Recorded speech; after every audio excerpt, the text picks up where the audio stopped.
이제 아프리카에서 배가 고파가지고 이제 피골이 성접한 아이들을 가끔 보여주고 그러죠. 네, 이제 기부하라고. 그런 아이들 보면은 마음이 어때요? 네, 뭔가 있으면은 먹을 걸 주고 싶죠. 네, 그런 마음이 자비예요, 자비. 자비가 나오는 그 근원이 뭐냐면 동체예요, 동체 대비예요. 그러니까 여러분들도 이제 자녀분들을 키울 텐데 부모는 자식을 동체로 생각을 해요. 자식의 입장은 좀 다를 수 있겠죠. 근데 이제 부모는 어쨌든 그렇게 생각을 합니다. 그러니까 그 자식한테는 뭐든 다 주고 싶은 게 부모 마음이에요. 뭐든 해주고 싶은 그 마음 대비, 이제 고통을 없애려고 하는 그 마음, 그 동체에서 나온다는 겁니다. 너와 내가 다르지 않다고 하는. 그래서 마음이 나오는 건데, 자비의 마음이 나오는 건데, 여기 이제 이 중생의 교화 이전에 과덕의 성체예요. 근데 누군가를 이렇게 이제 도와주려고 하는데 나도 먹을 게 없어. 그럼 도와줄 수 없죠? 그쵸? 나도 먹을 게 뭔가 있어야만 내가 먹으려고 하는 걸 주든가 그러던데 줄 수 있는 게 아무것도 없으면 마음만 있는 것이 실제로는 주지를 못한다는 거예요. 그래서 이 과덕의 성취가 필요한 거예요. 내가 얻어야만 그 얻은 걸 가지고 줄 수 있는 거예요. 내가 가진 것 이상 줄 수는 없죠. 내가 가진 만큼 그 안에서 뭔가 남에게 베풀 수 있다는 거예요. 그러니까 중생을 교화를 하는데도 이제 크게는 깨달은 성인이 교화하는 게 있고 또 깨닫지 못했지만은 남을 도와주고 싶은 그런 마음을 가진 범부가 중생을 교화하는 경우도 있어요. 우리는 이제 어쨌든 두 가지 경우를 뭐 다 전제를 해서 이 중생의 교화에 대해서 배워야 되는데 일단은 여기서는 그 과덕을 성취를 한 거를 기준으로 하고 있습니다. 얻은 것, 뭔가 얻은 거를 가지고 중생에게 회양을 한다.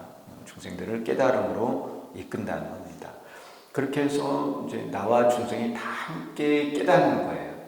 나와 중생이 다 함께 부처님 세계로 가는 겁니다. 극락으로 가는 거예요. 중생의 교화 259쪽에 중생은 인과의 근기, 공제의 근기, 가제의 근기, 중제의 근기로 그게 네 가지로 나눌 수 있다. 그래서 이 근기를 강조하려고 내가 내보있나 이렇게 썼는데요. 내가 이제 가진 게 있으면은 그 가진 만큼 이제 중생을 교화를 해야 되는데 또 그 가진 것을 받을 수 있는 그릇이 돼야 돼요. 중생이 이제 근기가 낮으면은 그릇이 작으면 조금밖에 줄 수 없어요. 내가 많은 걸 가지고 있다 하더라도. 또 이제 근기가 높으면 많은 거를 줘야 되죠. 그러니까 이걸 주는데 그냥 주는 게 아니고요. 받으려고 하는 그 중생의 상태에 따라 줘야 된다는 거예요. 이제 자식들이 많잖아요. 자식들 많은 가운데 정말 그 집안일을 열심히 하고 부모를 잘 따르고 부지런한 그런 자식이 있는 반면 그렇지 않은 자식이 있어요. 게으르고 부모 말도 안 듣고 그냥 돈도 마음대로 갖다 쓰고 그런 또 자식이 있을 수 있어요. 그럼 부모 입장에서는 누구한테 사업을 맡겨야 돼요? 그냥 맡겨요? 그래가지고는 재산이 온전하게 보존될 수 없죠. 그렇죠. 예. 이제 재산을 받으려고 물려받은, 사업을 물려받는 그 자식의 상태에 따라 줄 수밖에 없다는 거예요. 현명하게 해야 되는 것이죠. 어쨌든 중생의 근기에 따라 법을 설해줘야 된다는 것입니다. 이들 각각의 근기는 자신이 믿고 이해한 것을 바탕으로 성구보리와 하와 중생의 소원을 세우고 그것을 채우기 위해 수행을 하여 과덕을 성취한다. 그리고 그러한 그 성취한 과덕으로 중생을 교화할 수 있다. 인과의 법을 다 이렇게 깨달은 체득한 그런 중생, 또 공의 진리를 깨달은 중생, 가의 근기를 깨달은 중생, 가의 진리를 또 중도의 진리를 깨달은 그런 중생이 있을 수 있습니다. 그러면은 그걸 깨달은 것을 가지고 중생을 교화할 수 있다는 거예요. 중생의 근기에 따라서요. 인과의 근기는 자기 스스로 선업을 쌓아서 선도에 들어가며, 선도는 이제 아수라인 천이죠. 여기에 들어가며 중생들을 가르쳐 선업을 쌓게 하여 선도에 가게 하겠다는 소원을 세우고 십선계를 지키며 선업을 쌓는 수행을 하고 신주를 지니고 외워서 그것을 만족하여 인간과 천상은 선도에 태어난다.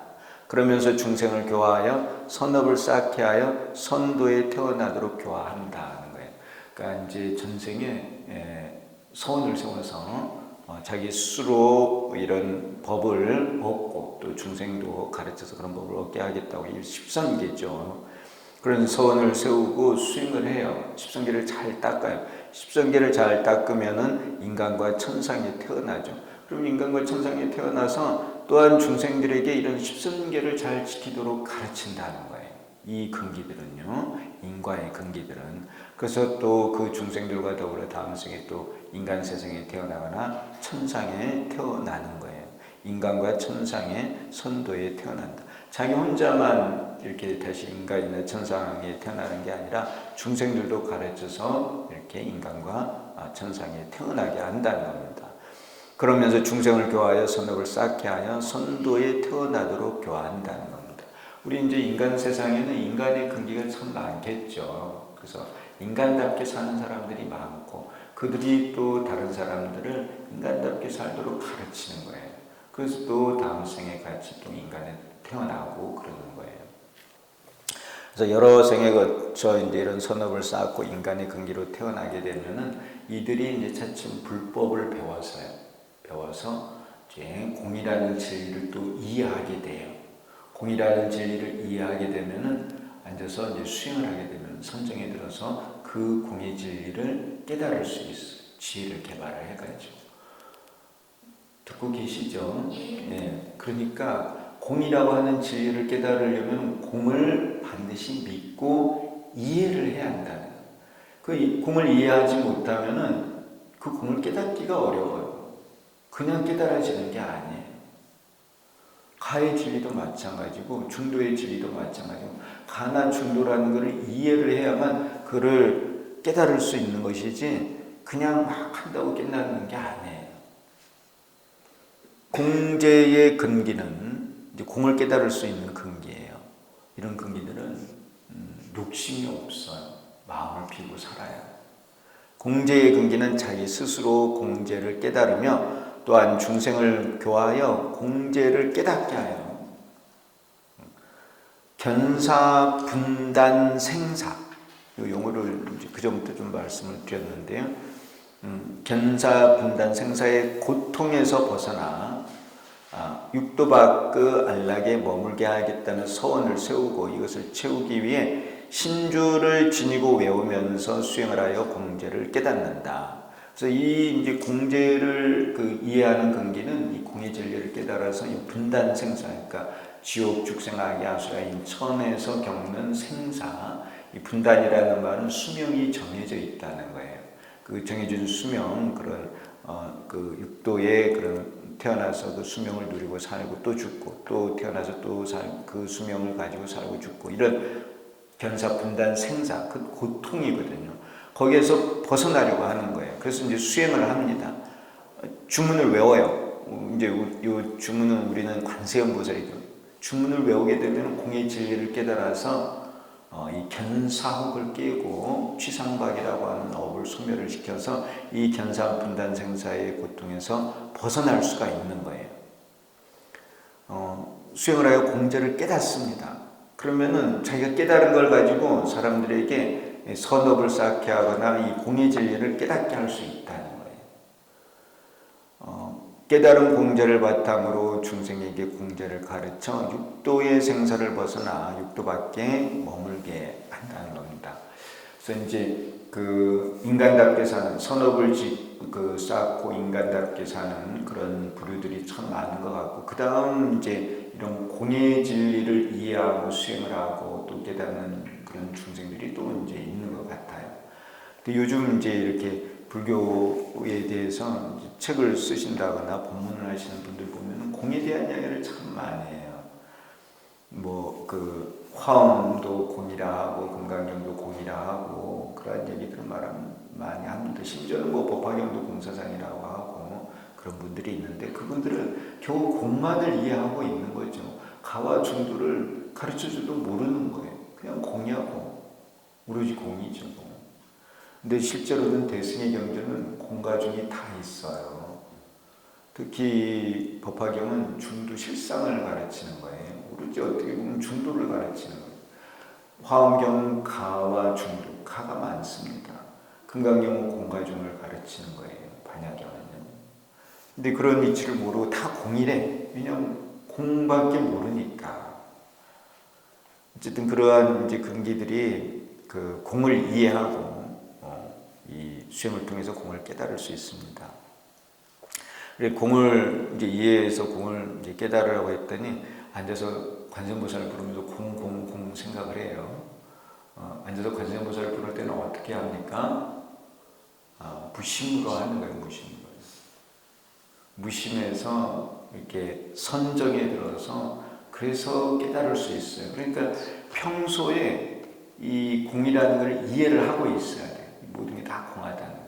늘 평소에 그런 마음을 가지고 있으면서 앉아서 이제 관세음보살을 부르게 되면 그 진리를 깨달을 수가 있다는 거예요. 이해하시나요? 진리를 깨닫는 거에 관심이 없어요. 그러면 안 돼요. 그럼 고통에서 못 벗어나요. 진리를 깨닫지 못하면은 생로병사 고통은 못 벗어나요. 진리를 깨달아요. 공과 중에 진리가 있어. 그걸 수행을 통해서 깨달아 가야 되는데 제가 지금 진리를 깨닫는 법을 말씀드리는 거예요. 공이라는 걸 평소에 이해를 해야 한다는 거예요. 평소에. 그래야만 수행을 통해서 내가 그걸 증득을 할 수 있어요. 이해를 못하는데 깨달을 수 없어요. 법화경에서도 수기를 받는 제자들은 전부 다 중도 실상에 대한 것을 이해하는 제자들이에요. 일불승을 이해한 제자들에게 부처님께서 너는 이제 일불승을 이해했기 때문에 앞으로 수행을 통해서 증득한다고 수기를 주는 거예요. 증명을 해주시는 거예요. 이해를 하지 않으면 원칙적으로 수기를 안 주세요. 부처님께서. 그 공이라는 걸 내가 이해를 하고 있어야 수행을 통해서 공이라는 것을 증득할 수 있다. 주문을 외워서 관세음보살을 불러서 그것을 증득할 수 있다는 거예요. 깨달을 수 있다는 거예요. 분명히 아셨죠? 예, 내가 평소에 공이라는 것을 마음에 가지고 있고 이해를 하고 있고 그러면은 수행을 통해서 그것을 내가 깨달을 수 있다는 거예요. 그러면은 여러분들은 이 견사 분단 생사는 벗어날 수 있어. 그건 대단한 일이에요. 이러한 공의 진리를 깨달은 자를 이제 아라한이라고 벽지불이라고 그래요. 가제의 근기는 자기 스스로 가제를 깨달으며 또한 중생을 교화하여 공제와 가제를 깨닫게 하여 무지방편 생사를 벗어나 안락에 머물게 하겠다는 서원을 세우고, 발심 서원이죠. 서원을 세우고 이것을 채우기 위해 신주를 지니고 외우면서 수행을 하여 무지를 파괴하고 가제를 깨닫는다. 이 가인데요. 가의 진리. 가의 진리라는 건 뭐냐면은 공하지만은 이러한 그 유리라든가 내 자신이라든가 이런 게 환상처럼 생멸 변화한다는 거예요. 그 생멸 변화하는 그거를 가라 그래요. 가. 그러니까 공이에요. 없는 거예요. 없는 거. 본래 없는 거지만은 환상처럼 우리들의 마음이 만들어낸 이런 환상, 그러한 것들이 생멸 변화한다는 거예요. 그 생멸 변화를 하는데 법칙에 따라 생멸 변화를 해요. 그냥 막 변화를 하는 게 아니고요. 그 법칙을 아는 거를 가를 안다 그래요. 가를. 그래서 그런 것을 이런 가의 세계를 왜 알고 싶어 하느냐? 다 공한데 왜 알고 싶어 하느냐 하면은 중생들이 괴로움에 빠져 있으니까, 고통 속에 있으니까 그 중생들을 건져주기 위해서 이 인과를 알고 싶어 하는 거예요. 누가요? 보살이에요. 보살이 중생을 등처럼 생각하는 거예요. 그래서 이 중생을 제도하고 싶은 거예요.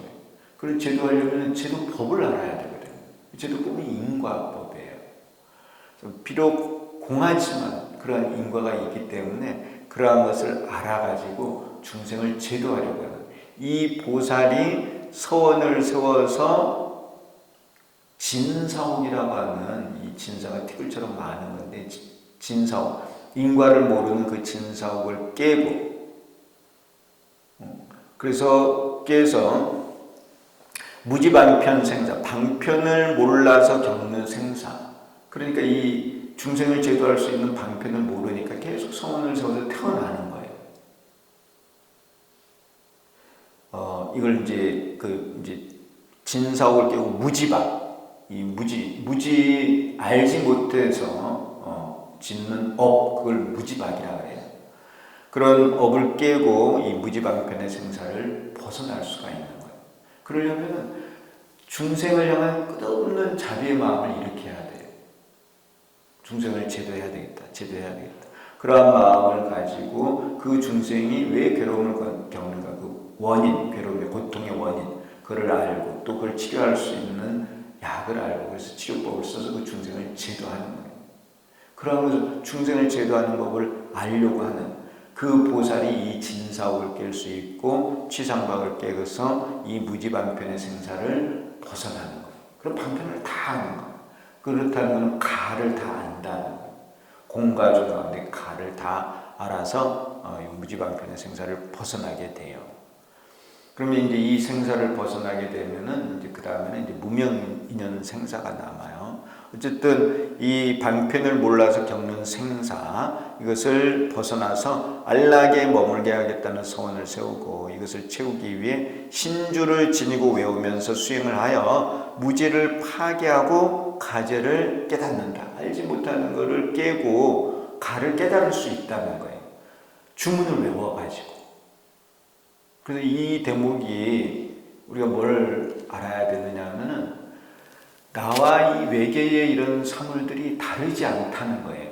내 마음이 곧 이 모든 것과 이 밖에 있는 모든 것과 다르지 않아요. 그러니까 내 마음을 보면은 이 외계의 이런 모든 것들을 알 수가 있다는 거예요.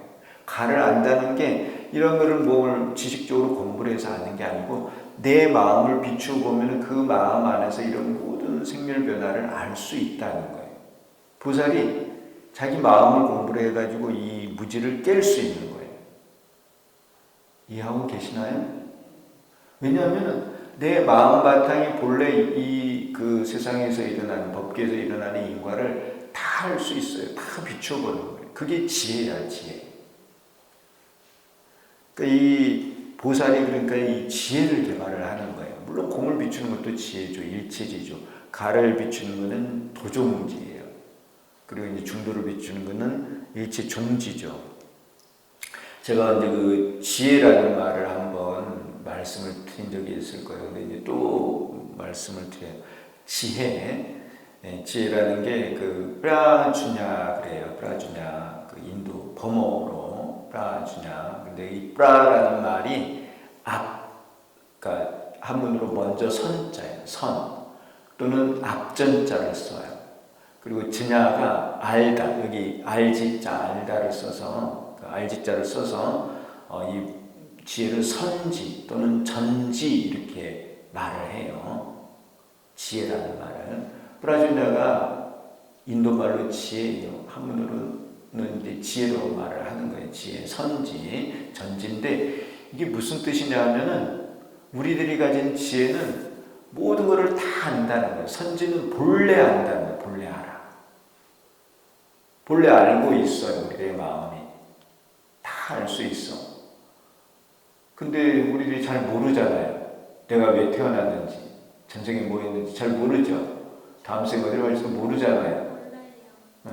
그게 왜 모르느냐? 원래는 다 알고 있는 거예요. 다 알고 있는데 우리가 모르는 이유는 우리들의 마음을 가리고 있는 게 있다는 거예요. 그 마음 바탕, 지혜를 가리고 있어요. 그런 게 이제 개라고 했잖아요. 마음을 덮는다 그래서 덮을 개자. 그게 세 가지 장애로 표현을 해요. 삼장. 그게 무명장, 업장, 고장 그런 거예요. 그가 고통이에요. 무명업고 이 세 가지가 우리들의 마음을 가리고 있어가지고 우리가 그걸 모르게 되는 거예요. 지혜를 덮고 있으니까 지혜가 드러나지 않아. 근데 이 수행을 해서 이 세 가지를 닦아내면은 우리들의 마음 바탕이 드러나가지고 알 수 있다는 걸 알 수 있어. 이런 인과에 대해서 하나하나 공부를 해서 아는 게 아니고 우리들의 마음을 공부하면 이 외계에 일어나는 이런 모든 생멸 변화를 알 수 있다는 거예요. 중생에 대해서도 알 수 있다는 거예요. 다만 관심을 가져야 돼. 중생에게 관심을 갖고 중생을 제도할 수 있는 법을 자꾸 찾으려 했을 때 우리 내 마음 안에서 그 법을 찾아서 중생을 제도할 수 있다는 거예요. 이해하시는가요? 이제 어제 이르큰 스님이 열반이셨죠. 제가 이제 어렸을 때부터 중학교 2학년 때부터 이르큰 스님을 찾아뵙고 친견을 했어요. 뭐 궁금한 게 있으면 여쭤봐요. 이르큰 스님께서 금방금방 대답을 해주시거든요. 친견하는 사람들도 많이 봤어요. 가면 항상 한 400~500명씩 앉아있어요. 주말에. 평소에도 많이 앉아있죠. 그럼 저는 뒤에 앉아가지고 또 지켜보는 거예요. 제 차례 오면 또 큰 스님께 여쭙고 그런 걸 봤어요. 근데 큰 스님께서 안 가보신 곳도 다 아시는 거예요. 그 중생 하나하나 근기에 따라 다 가르침을 줬어요. 큰 스님 말씀대로, 이래 큰 스님 말씀대로만 하면 다 되는 거예요. 너무너무 신기했어요. 큰 스님께서 가보시지도 않았는데 알아. 어떻게 할 수 있을까요? 네, 지혜가 있으니까 지혜를 개발을 하신 거예요. 그러니까 아시는 거예요. 그런 거를 지혜라고 해요. 지혜를 닦아내신 거예요. 그러니까 이 가라는 거를 깨닫는 거는 보살이 깨달아요. 성미나 영학은 수행을 많이 해도 이걸 못 깨달아요.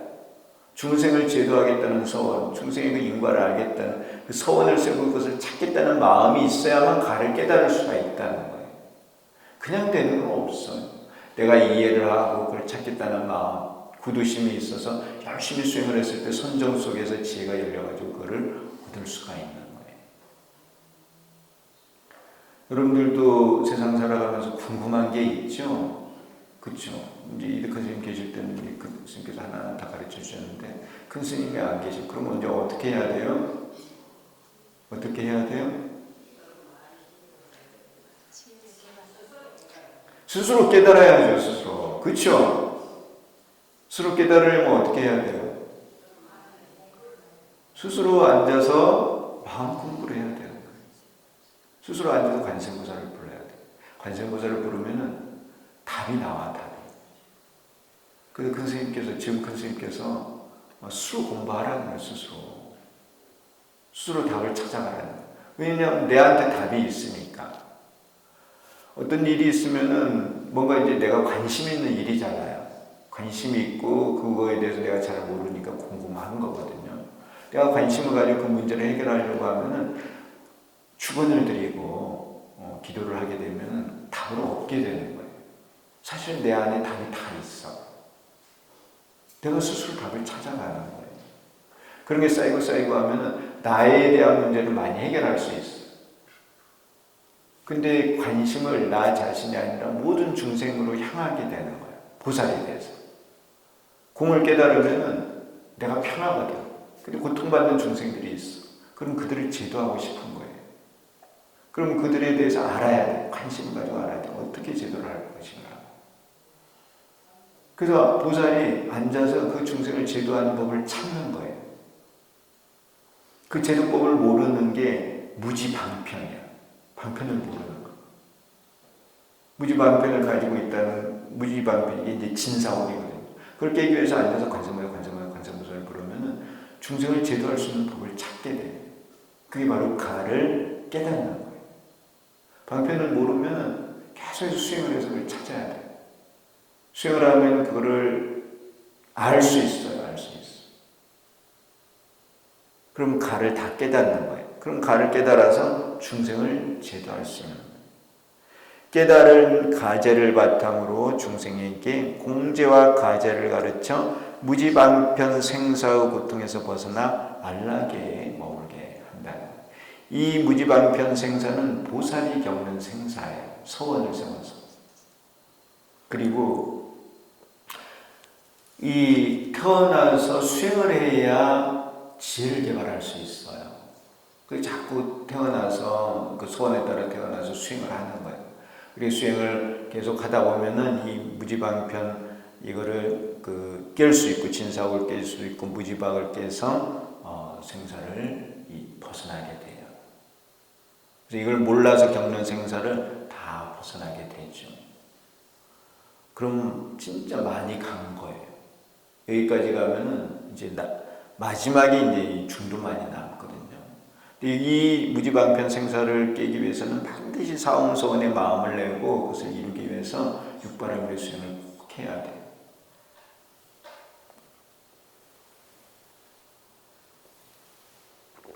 고통받는 중생을 생각을 해서 육도밖에 벗어나도 다시 육도의 세계에 와서 중생을 가르쳐야 돼요. 그래서 함께 가려는 그런 마음을 가져야 됩니다. 그래서 어쨌든 요 가라는 거, 요 가는 인과예요. 인과. 이러한 인과. 공하지만은 인과가 있다는 거. 그것을 수행을 통해서, 이 주문을 외우는 수행을 통해서 그걸 깨달아서 자기도 제도하고 중생도 제도하고, 그럼 또 공덕이 많이 쌓여요. 그 공덕의 힘을 가지고 이제 중도 실상을 깨달을 수 있어요. 우리가 이제 깨달아야 되는 진리는 이 중도의 실상이에요. 이거를 깨달으면 이제 공부가 다 끝나요. 중재의 근기는 자기 스스로 중재를 깨달으며 또한 중생을 교화하여 공재와 가재 그리고 중재를 깨닫게 하여 무명 인연 생사, 무명 인연, 이 중도 실상을 모르는 그 무명으로 인해서 겪는 생사, 그걸 무명을 다 깨닫지 못했기 때문에, 그러니까 실상을 다 깨닫지 못했기 때문에 그 무명으로 인해서 생사를 또 겪게 돼요. 이런 생사, 이런 생사를 벗어나 안락에 머물게 하겠다는 소원을 세우고 이것을 채우기 위해 신주를 지니고 외우면서 수행을 하여 무명을 파괴하여 중재를 깨닫는다. 그래서 이 중재의 근기, 이게 이제 부처될 근기예요. 그래서 이들은 이제 그 무명이 남아 있는데 무명을 일부분 처음 한 번만 딱 깨면은 그러면은 성인이 돼요. 무명을 일부분 깨달으면은 이제 죽고 태어나면 전생을 기억을 해요. 전생에 뭘 공부했는지를 아는 거예요. 전생의 스승이 누구인 줄 알고 전생에 깨달은 걸 그대로 가져오게 돼 있어. 이걸 늘 말씀드리지만 연불태라 그랬죠. 이 연불태를 가지면 그 다음에는 이제 죽었다 태어나면 계속 이제 성장하는 거예요. 퇴전이 없어.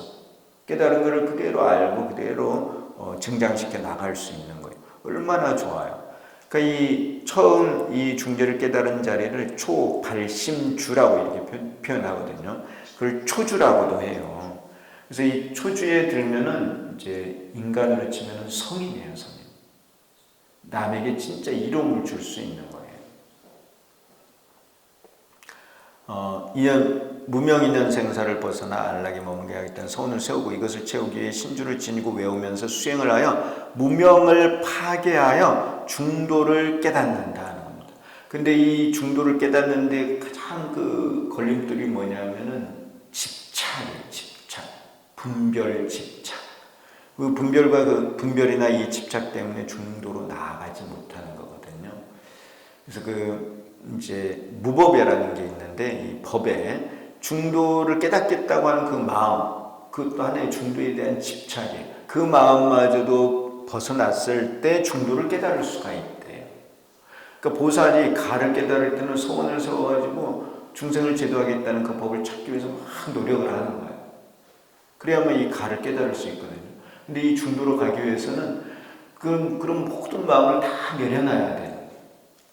모든 분별, 중생이다, 부처다, 번뇌다, 벌이다, 생사다, 열반이다, 이런 모든 집착을 다 내려놔야만 이 중도로 갈 수가 있어요.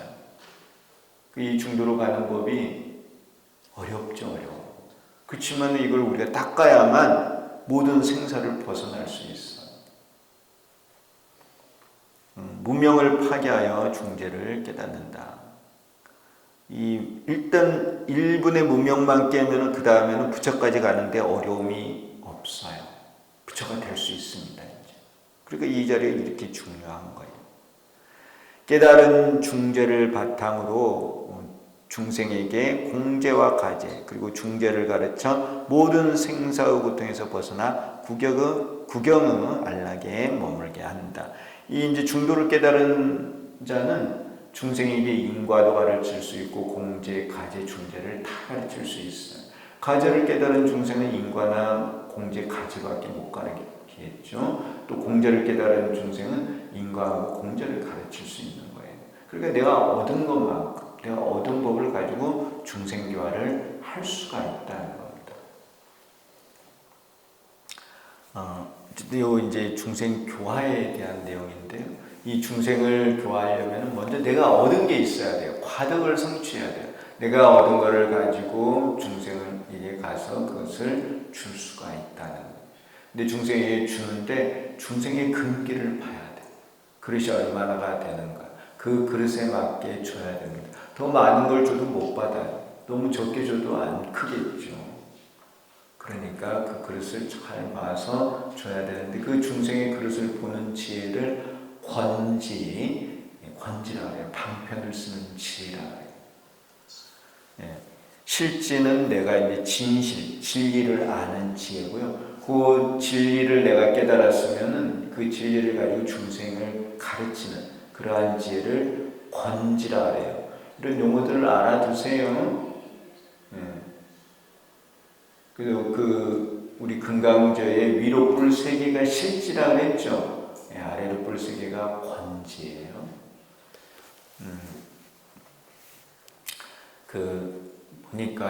보니까 뭐 스님이든 제가자든 보니까 다 근기가 있어요. 제가 보니까 그 근기를 절대 속일 수가 없어.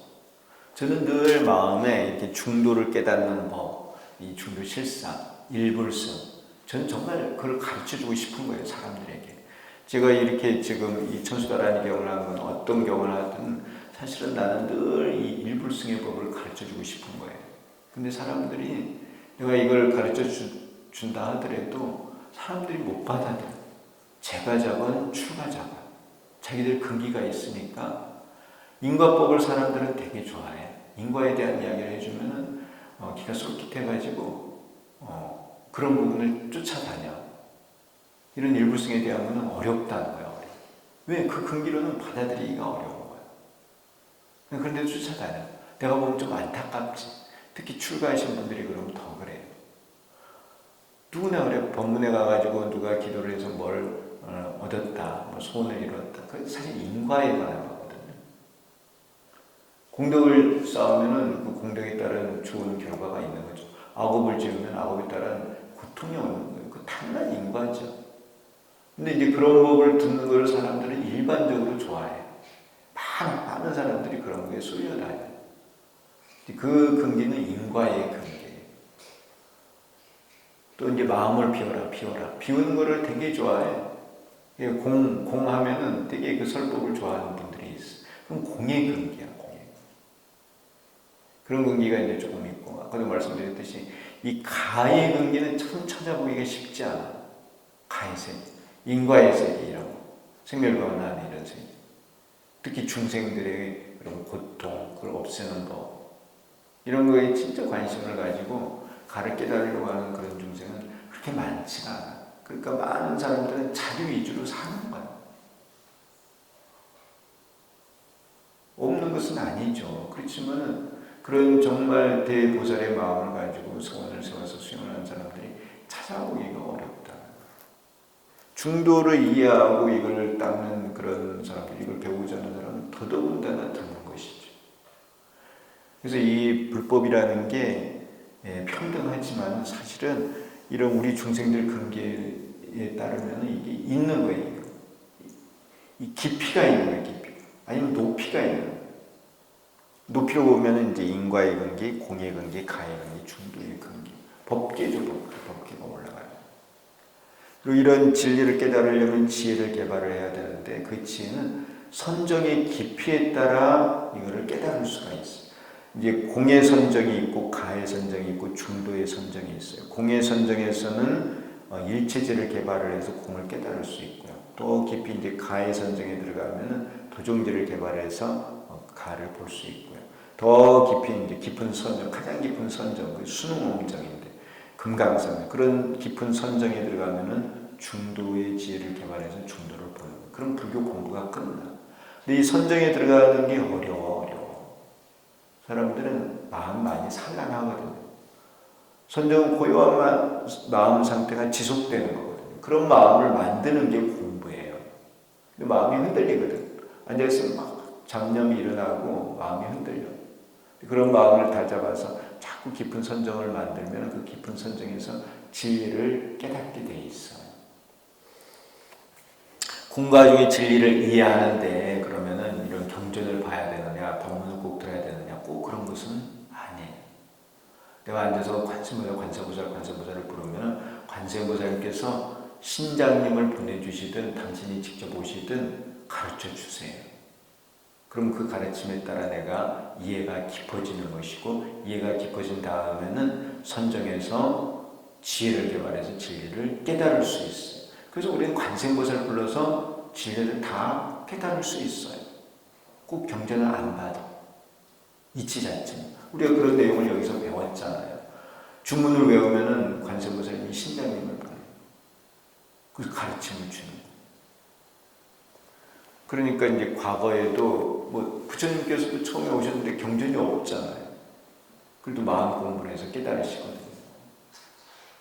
이치는 그렇다는 거예요. 이치는. 그렇지만 이해를 해서 선정에 들어서 지혜를 개발해서 진리를 깨닫는 이런 이치는 바뀌지 않는다는 거예요. 어떤 형태로든 이해를 해야 돼. 경전을 보건 법문을 듣건 또 관세음보살을 불러서 신장님이 와서 가르쳐 주시건 관세음보살께서 가르쳐 주시건 이해는 해야 된다. 이해를 해야만 그 지혜를 깨달을 수 있습니다.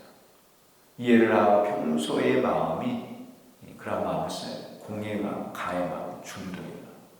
그래야만 지혜를 깨달을 수 있어요. 지혜만 깨달으면은 무명업고를 다 없애서 그래서 내가 이 고통에서 안락으로 갈 수 있어요.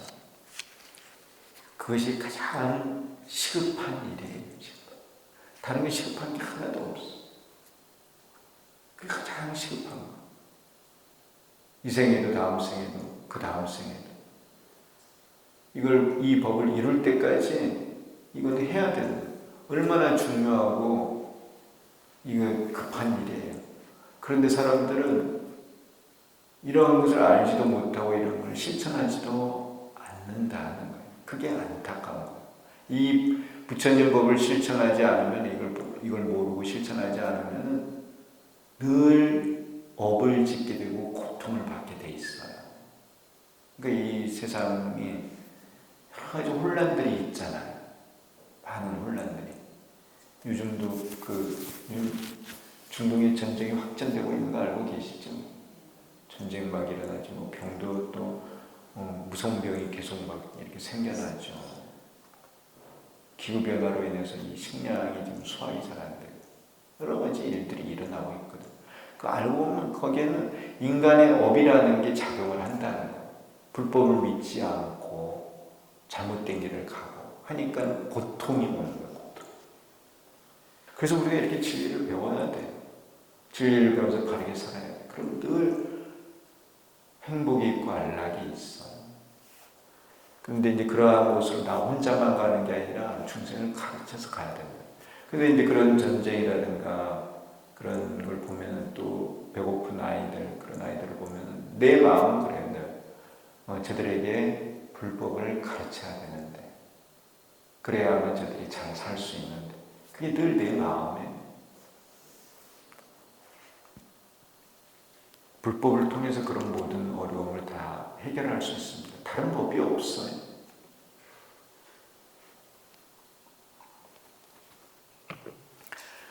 중생의 교화, 서가모니 부처님께서 이 중생을 교화하실 때는 그 사실단이라는 것을 썼다고 그래요. 이거 참고로 알아두세요. 그 전에 사실단에 대한 말씀 아마 좀 드린 것 같은데 세계실단, 위인실단, 대치실단, 제일이실단이라고 하는 이 4가지 방법을 가지고 중생들에게 설법을 하셨어요. 그래서 세계실단은 중생들을 기쁘게 하는 거야. 이제 부처님께서 법문을 하면은 그 법문을 듣고 중생들이 기쁨이 일어나. 그러한 법문의 내용을 세계실단이라 해요. 위인실단은 중생들이 착한 일을 하도록 만들어주는 그러한 법문이 위인실단이에요. 대치실단은 중생들이 악업을 짓지 않도록, 나쁜 짓을 하지 않도록, 나쁜 것을 없애도록 만드시는 그러한 법문이 대치실단이에요. 제1의 중생들에게 진리를 깨닫게 법문을 하시는 게 제1의 그래서 처음부터 이렇게 진리를 깨닫도록 법문을 하시는 게 아니고 세계실단을 설하시고 위인실단, 대치실단을 통해서 이 제1의 들어가도록 이렇게 부처님께서 법문을 하신답니다. 그러니까 부처님께서 법문을 하시는 구경의 목적은 뭐냐면은 진리를 깨닫게 하는 거예요. 중생들이. 그게 법문의 목적이에요. 경전이 이제 내용이 많잖아요. 많지만은 그 많은 내용 가운데 핵심적인 내용은 진리를 깨닫게 하겠다는 그 제1의 내용이다. 결국 우리는 부처님의 법문을 통해서 진리를 깨달아야 돼요. 261조 자타의 성불, 부처가 되는 겁니다. 나뿐만 아니라 모든 중생을 다 부처로 만드는 거예요. 그래서 이제 교화를 통해서 나와 중생이 다 함께 성불할 수 있는 것이죠. 관세음 보살은 상구보리와 하와 중생의 소원을 세웠습니다. 위로는 스스로 깨달으시고 아래로는 중생을 교화해서 중생이 깨닫게 하겠다는 그런 소원, 그것을 채우기 위해 보살의 수행을 하였습니다. 이제 사홍소원을 세우고 그것을 채우는 육바람의 수행을 하였다는 것이죠. 청광왕 정주 열애로부터 신주를 받고 나서 신주의 힘에 의해 모든 무명을 파괴하고 중도 실상을 깨달아 무상보리를 이루었고, 이 관세음보살님이 공과중의 진리를 다 깨달으신 거예요. 그래서 무상보리를 이루었고 모든 업의 속박에서 벗어나 이제 취상박 그리고 무지박, 무명박, 그 중도 실상을 몰라서 짓게 되는 업이 무명박이에요. 이런 모든 업의 속박에서 벗어나 무의 해탈을 이루었으며 모든 생사의 고통에서 벗어나, 이제 생사가 앞에서 보셨으면은 견사분단 생사, 무지방편 생사, 그리고 무명인연 생사, 이 세 가지 생사예요. 요 생사, 모든 생사의 고통에서 벗어나 무한 생명을 이루었으며, 이 세 가지를 다 이루었죠. 그래서 무상보리 무해탈 무한 생명, 이걸 열반의 삼덕이라 그래요. 열반이 불교가 추구하는 궁극의 목적지. 거기 도달하면 공부가 다 끝나. 제도가 되는 거예요. 성불하는 거예요. 당신 스스로, 관세음보살님 스스로 그 목적지에 열반에 도달하셨다는 거예요. 과거 무량무수한 아승급 직업 전에 이러한 삼덕을 성취하여, 무상불이 무해탈 무한생명의 삼덕을 성취하여 정법명 열애로 성불하셨습니다. 관세음보살님께서. 이미 관세음보살님은 부처세요. 성불을 이루셨어요. 그리고 나서 대비 원력으로 일체 중생을 성숙시켜 안락해 하고자 보살로 나타나서 교화를 하고 계십니다. 과거에도 하고 있고 현재도 하고 계시고 미래에도 하실 거예요. 왜요?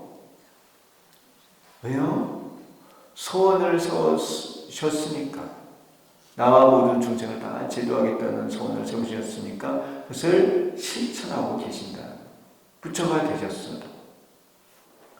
그는 많은 중생을 교화하여 성불하게 하셨습니다. 나무 칠부지 불모대 준재모습, 7천만 부처님의 어머니, 많은 부처님을 만드신 분이 관세음보살이에요. 그러니까 당신도 성불하셨고 중생도 교화를 해서 성불케 하셨어요. 얼마나 위대하신 분이세요. 우리도 관세음보살을 부르면 그 관세음보살님의 교화의 힘에 의해서 우리도 성불할 수 있어요.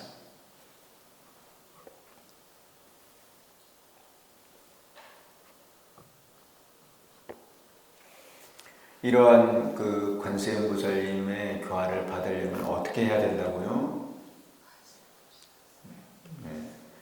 신구의 삼업으로 공양을 올리고 늘 일심으로 칭명해야 돼요. 관세음보살을 불러야 돼요. 공양이 중요해요. 공양 잘하고 계세요? 관세음보살님께 공양을 올리는 거예요. 그러면 관세음보살님께서 법을 가르쳐 주세요. 공양을 올렸으니까. 그럼 그 가르침을 받아서 우리가 실천할 수 있어. 실천을 통해서 결과를 얻을 수 있어. 중생은 무명으로 인해 업을 짓고 생사의 고통을 받는다. 이 중생의 모습이죠. 무명, 업, 고 세 가지가 중생의 특징이에요. 무상무리 무해탈 무한 생명, 부처님의 특징이죠. 이러한 중생이 관세음보살의 신주를 듣고 발심을 합니다. 주문에 대해서 듣고 발심을 해요. 여러분들이 전생에 관세음보살과 인연이 돼서 관세음보살님께 예배 공양하고 칭명하고 하셨으면은 이 생에 와서 금방 관세음보살님과 인연이 돼요. 이 생에 이렇게 이제 관세음보살님과 인연을 맺어 놓으시면 다음 생에는 또 빨리 인연이 되는 거예요. 그래서 계속해서 관세음보살을 만나서 가르침을 받고 성숙할 수가 있어요. 그래서 구경에는 성불로 가는 거예요. 이 과정에서 중요한 건 변하지 않는 믿음이죠. 그래서 소원을 세워서 신행을 하는 거예요. 관세음보살과 같이 서원을 세우고 여법하게 수행을 하여 무상보리와 무해해탈 그리고 무한생명의 삼덕을 성취한다. 이러한 삼덕을 자신이 스스로 성취하며 또한 중생을 교화하여 그것을 성취케 한다. 그리하여 자신과 중생이 모두 성불한다. 내 스스로 무상보리 무해해탈 무한생명을 성취해야 되고 중생도 가르쳐서 그것을 성취케 해야 돼요. 그래서 나와 중생이 다 함께 성불해야 돼요. 그것이 상월원각대의 조사님께서 천태 종도에게 내리신 교시예요. 교시. 우리 종기가 뜻하는 바예요. 삼재원유, 청색상원으로 삼재원유. 금강주로서 이제 상구하와 상구본의 하와 중생. 이걸 나타내고 있거든요. 그러니까 위로는 내가 삼재원유의 실상을 깨달아서 부처가 되고 아래로는 중생을 가르쳐서 삼재원유를 깨닫게 해서 부처가 되게 하는 거예요. 그게 바로 우리 이 종단이 해야 되는 일이라는 거예요. 내 스스로가 삼덕을 성취하고 중생도 가르쳐서 삼덕을 성취하게 하는 거예요. 이것만큼 중요한 일이 없어요. 우리 종도들은 늘 이 대도사님의 이 교시를 마음에 새기고 실천을 해야 돼요. 아셨나요? 우리 이 천대 종도가 앞장서서 이 일을 해야 돼요. 그래야만 이 지상에 불국토가 형성이 되는 거예요. 불교의 궁극적 목적은 나와 모든 중생이 모두 삼덕을 성취하여 성불하는 것입니다. 이 궁극적 목적을 잘 알아두세요. 부처님 가르침의 궁극적 목적이에요. 자기 스스로 서원에 발심을 하고 보살의 수행을 하여 삼덕을 성취해야 합니다. 이건 우리들이 해야 되는 일입니다. 나뿐만 아니라 모든 중생이 이것을 성취하게 해야 합니다. 나와 모든 중생이 모두 삼덕을 성취하는 것을 일러 지귀라고 합니다. 지귀. 이 지귀라는 용어를 이제 천대 지대자가 썼어요. 이 용어가 참 좋아요. 나만 부처가 되는 게 아니라 중생도 가르쳐서 부처가 되게 하겠다. 그런 뜻이거든요. 지귀라고 한다. 지귀는 모든 중생이 삼덕의 비밀장으로 돌아가는 것이다. 나를 포함한 모든 중생이 서원에 발심을 하고요. 사홍서원입니다. 여기 이 책에는 이제 그 관세음보살의 별원이 있죠. 10가지 서원. 그 별원도 결국은 사홍서원의 넓은 의미의 사홍서원에 다 들어가요. 서원에 발심을 하고 보살의 수행. 이거는 이제 서원을 채우는 육바라밀의 수행을 말합니다. 보살의 수행. 보시, 지계, 인욕, 정진, 선정, 지행. 6가지. 이 육바람의 수행을 하는데 이 주문을 외워서 이 육바람의 수행을 완성할 수 있다는 보살의 수행을 해서 무상보리와 무해해탈 그리고 무한생명의 비밀장으로 들어가야 한다. 그래서 그 사홍서원의 말씀, 그래서 그걸 사원, 또 보살의 수행은 육바라는 그래서 육도라 그래요. 이렇게 사원 육도를 하면은 무슨 결과가 생기느냐 하면은 무상보리 무예탈 무한생명의 삼덕을 성취해요. 사원 육도는 보살행이고 삼덕은 불과예요. 불과. 부처님. 그래서 이 그 삼덕 다음에는 사교, 장통별원의 사교 네 가지로서 중생을 가르쳐요. 사교. 그리고는 지비는 하나예요. 자타일시 성불도예요. 그래서 마지막에 구경에는 하나로 돌아가요. 그러니까 사원, 육도, 삼덕, 사교, 지비, 지일이죠. 귀일이죠. 귀일. 하나로 돌아가는 거. 이 숫자죠. 숫자. 46, 3, 4, 1. 예, 이렇게 듣고 계시나요? 이 뭔가 불교는 명쾌하게 공부를 해야 돼요. 어렴풋하게 하면 안 돼요. 불교는 체계적으로 공부해야 돼요. 천태대사는 요 지비의 지는 자기가 삼덕으로 향하는 것이고 귀는 남을 인도하여 함께 삼덕에 들어가는 것이므로 지비라고 하며 또한 자기가 삼덕에 들어가는 것이 귀이고 남을 삼덕에 들어가게 하는 것이 지이므로 직이라고 한다고 하였다 합니다. 어쨌든 나와 남이 다 함께 삼덕에 돌아가는 거예요. 꼭 그렇게 해야 합니다. 그렇게 하기 위해서 우리가 신행생활을 하는 거예요. 이런 원대한 이런 이상을 성취하기 위해서 이 생에도 공부하고 다음 생에 공부하는 거예요. 이제 봄, 여름, 가을, 겨울이잖아요. 봄에 이제 씨앗을 뿌리고 여름에 가꾸고요. 가을에 수확을 해요. 이게 이제 사원, 육도, 삼덕이죠. 성취한다는 걸 어떻게 해요? 중생과 나눠서 먹는 거죠. 가족과 함께 나눠서 먹는 거예요. 그래서 다 함께 행복하게 사는 것이죠. 그리고 이제 사람도 이제 젊을 때 청춘이 있고 여름 장년이죠. 그리고 이제 가을이면은 황혼이에요. 갈 때가 되는 거예요. 가을이 간다에서 왔잖아요. 가는 거예요. 갈 때가 되면은 준비를 해야죠. 나무도 가을이 되면은 준비를 하잖아요. 어떻게 준비합니까? 어떻게 준비해요? 씨앗을 만들어서 땅으로 보내죠. 그렇죠? 열매를 맺어서 열매를 맺잖아요.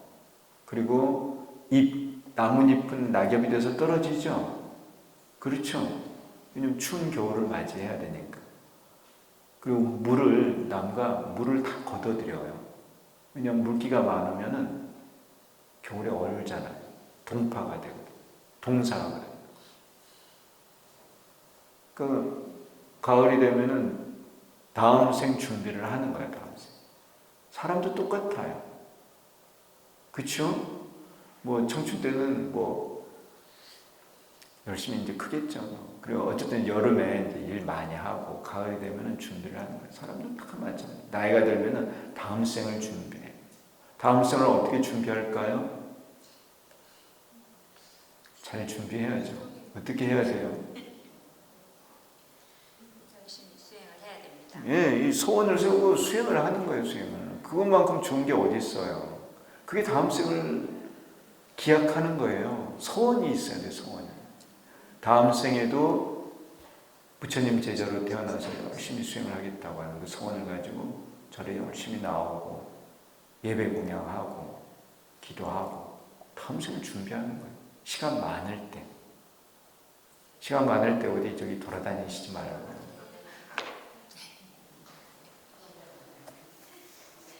구경 다니는 게 나쁜 건 아닌데 그래도 적당히 하시고 항상 이렇게 이 수행을 하는 이게 보람이에요. 이 생, 또 다음 생 이렇게 이어서 수행을 해서 언젠가는 진리를 크게 달아 나도 성불하고 중생도 성불케 하겠다.